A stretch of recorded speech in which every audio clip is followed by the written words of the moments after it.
নমস্কার, শুভ সকাল সবাইকে। আবার একটা রেসিপি নিয়ে চলে এসেছি। তো আজকের রেসিপি হচ্ছে সর্ষে মাশরুম।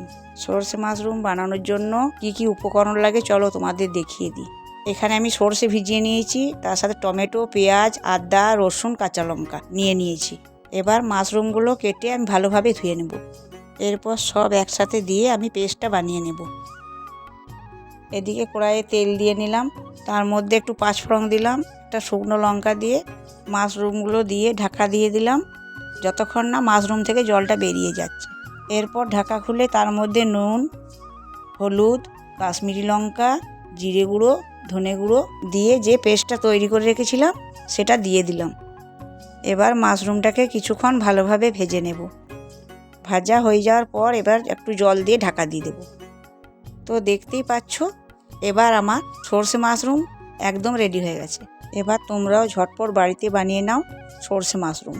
তো আমার ভিডিওটি যদি তোমাদের ভালো লেগে থাকে তাহলে অবশ্যই একটি লাইক এবং সাবস্ক্রাইব করে দিও।